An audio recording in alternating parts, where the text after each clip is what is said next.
Robert, tell me about the Nature Boy exhibition that you're just putting together. Yeah, so it's going to be on at Portland Cafe Gallery, that's in Kemptown in Brighton, and it's on for the last 2 weeks of April and the month of May, which coincides with the Brighton Festival. Brighton Festival. And, yeah. Yeah. So, but the whole, because there's a whole background to this exhibition, isn't there? So, yeah, we should talk about why it resonates, but we'll maybe get into that later.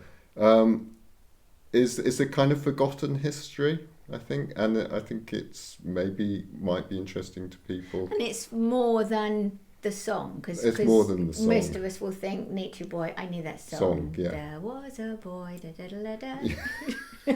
That song. Yeah, which is all. I mean, it's strangely haunting, isn't it? And doesn't quite. It's not like a normal pop song in that it's got a kind of verse that's repeated identically. So. Oh yeah, right. So it's quite a short verse that kind of culminates, and then it's repeated exactly the same. And Nat King Cole did it. David Bowie's done it. Frank Sinatra did it. Sarah Vaughan. And it has that. Yeah, it's a very melancholy, odd song. And it's been. Is that what prompted you to? No, This? I mean, and it's been used a lot. I mean, I suppose recently it was used as on the credits for the Andy Warhol diaries, and which is kind of interesting because you know the opening lyrics of the song is about this strange enchanted boy who's kind of disconnected from life, which kind of outsidery. Yeah, which is so you can see why they thought it was pertinent. To Warhol. And like lots of artists, really. Yes, exactly. Yes. Yeah. So the kind of secret history is, or forgotten history I should say, is it starts in like the early 1900s where it starts in Germany. There was and forgive my pronunciation, but there was a group called Nature Menschen.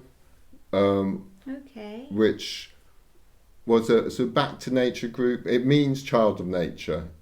So is this round about the First World War, before the First World War? Before the First World War. And they sort of ate fruits and seeds and nuts and grew their hair long and lived in the forests and kind of avoided, or they were rejecting industrialization and consumerism. Is this like there was that exhibition, wasn't there, a few years ago at the Whitechapel called about the KIBBO KIFT? Yes, exactly. And folk, like a folk revival thing of arts and crafts, very similar, and forestry. Yeah. Right. So the difference is, I suppose, I mean, there is that kind of Masonic sort of dressing up sort of aspect to it, but in a way Nature Menschen was rejecting that. But then, of course, after the First World War, and it sort of evolved into another group which was called the WANDERVOGEL, and which became more sort of ritualized and right-wing, and eventually became the Nazi youth. Well, it's funny because you're aware that I've been working with Barbara Loftus on her. She's publishing a sort of monograph, but it's a lot of her work which is about or exploring the idea of her German Jewish heritage. But her mother, as a child and as a teenager, joined WANDERVOGEL. And lots of Jewish youngsters, it was a sort of open, joyful, scamping about in the woods. And then very gradually the Jewish teenagers were excluded, and it became Hitler Youth, didn't it? Well, I mean, and you kind of coincided with what's his name, BADEN-POWELL? Scout movement. The Scout movement and all that. So there was throughout Europe there was a kind of interest in nature and.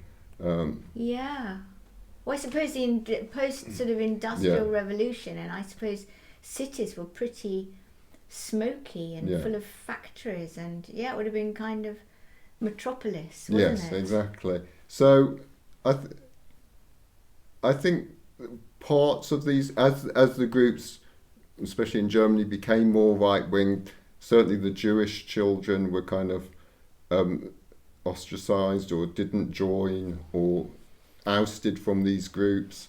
And I'm sure the families were starting to sense the way the world was going. So there was a kind of, the people who had enough foresight emigrated, and a lot of them went to California and kind of recreated the movement in California. And it was, so that, you know, the kind of translation is Nature Boy.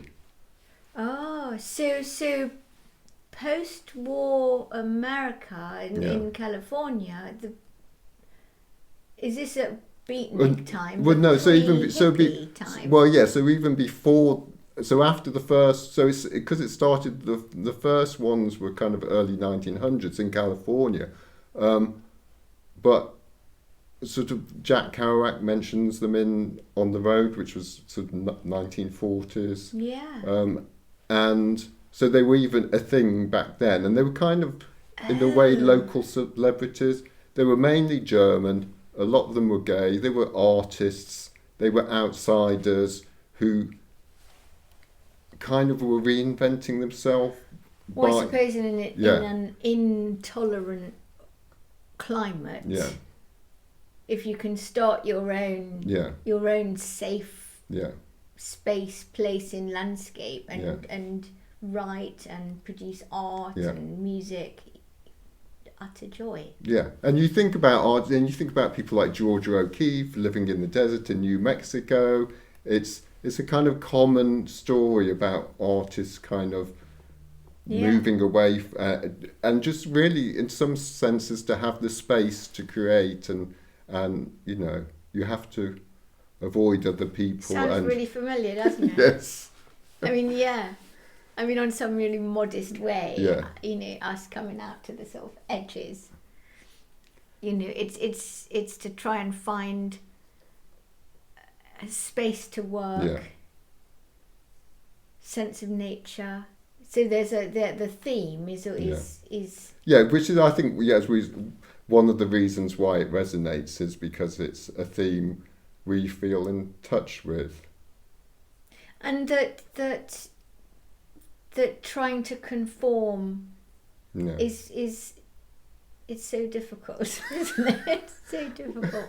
Well, you go back to your school, and I think when you're at school, if you're not particularly academic or you're not sporty, and you feel, and I'm sure most teenage children feel a bit at odds with the world anyway. Yeah. So there is a. But gosh, if you're a tiny bit eccentric or different. Yeah.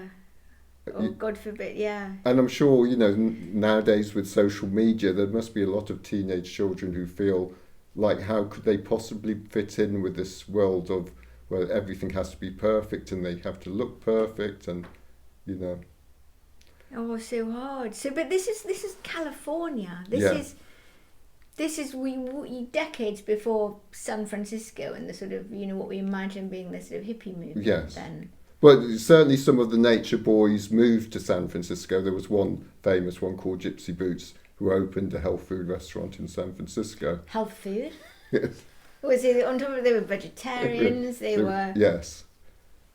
So the ones were sort of, there was a sort of encampment outside Palm Springs, but there was another one in LA, sort of in Laurel Canyon, which is what we now think of as the Hollywood Hills.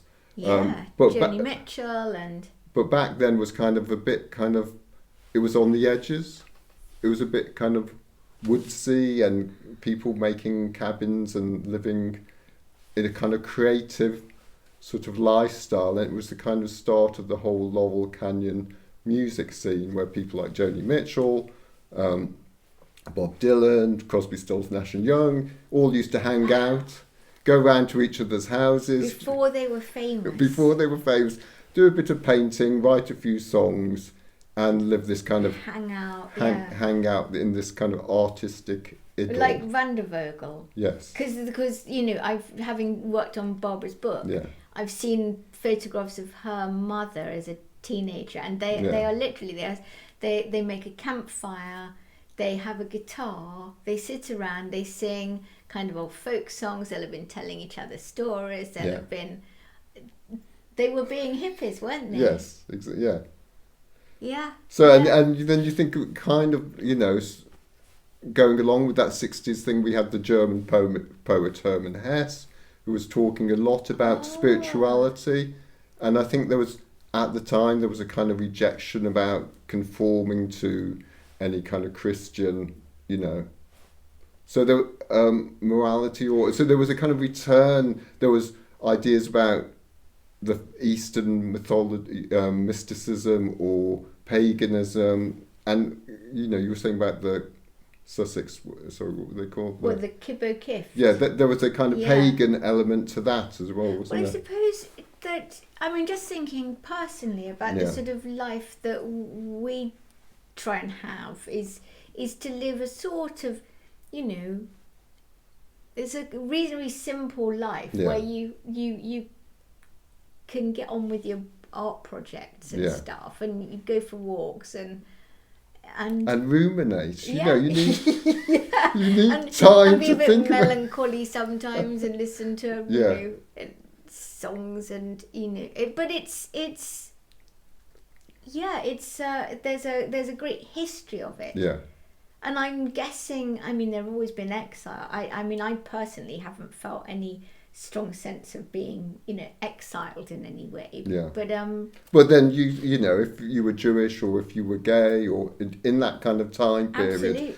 Absolutely.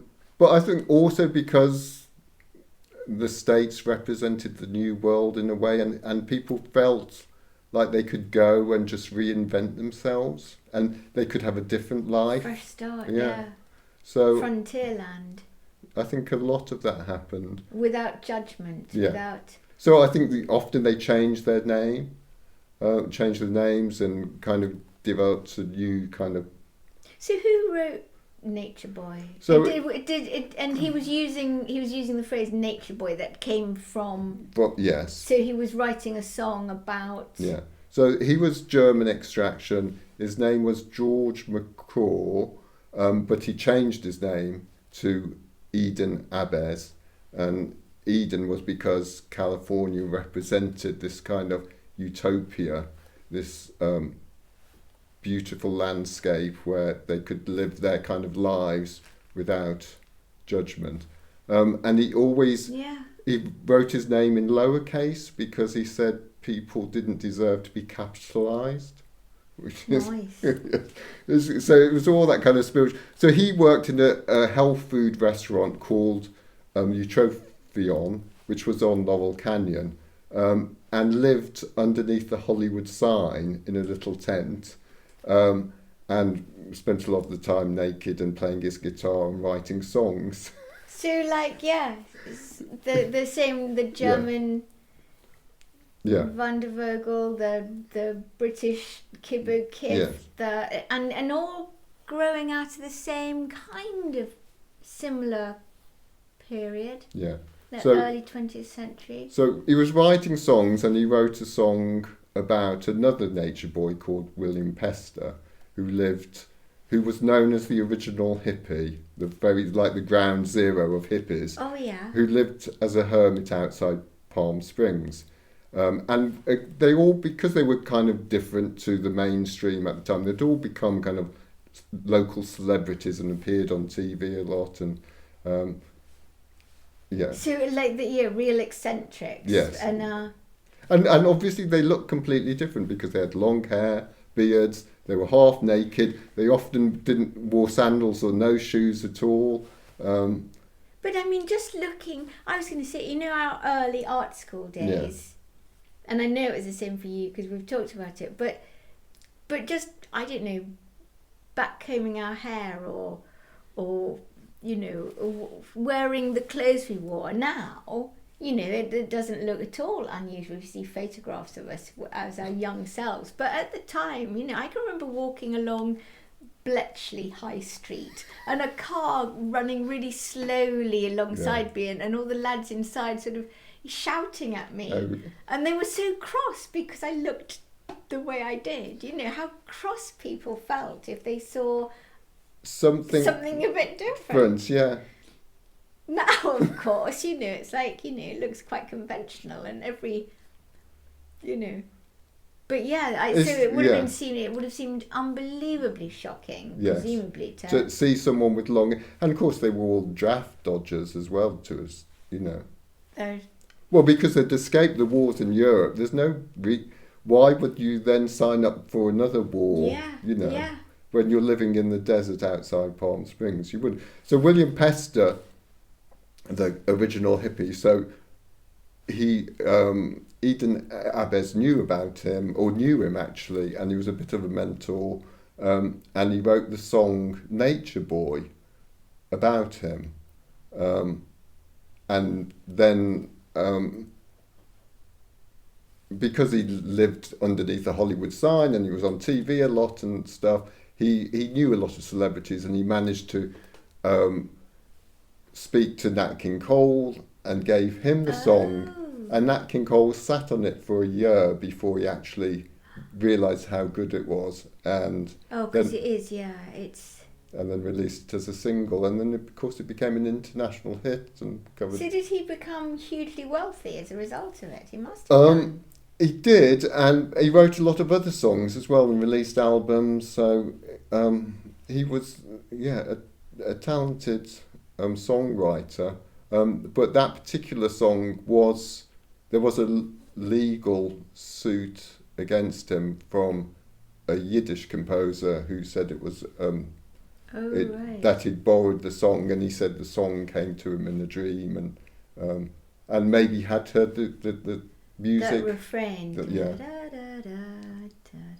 It's it's so, it does feel like it's got history, that refrain, doesn't it? It's the saddest, and you think about all the émigrés, the exiled people. But then, much of Barbara's work, when she explores this, she references, paintings, going back centuries of the, the exiles fleeing Egypt. It's a story that's repeated and repeated, isn't it? Yeah, and certainly you think about that whole thing about hermits going to live in the desert for 40 days and 40 nights. So that's a common kind of biblical story that the nature boys were repeating as well. And so this interest, you've been interested in if I say you've been interested in alternative ways of living, that's fair, isn't it? That's fair. It's prompted, it hasn't prompted new work. This is a sort of continuum, isn't it, of the kind of stuff you do. Yes, exactly. But this exhibition is particularly exploring this thing right down to Nature Boy. Yeah, and because it resonates with me, and I just felt like it might resonate with other people as well. Oh, I think it's going to be great. It's going to be great.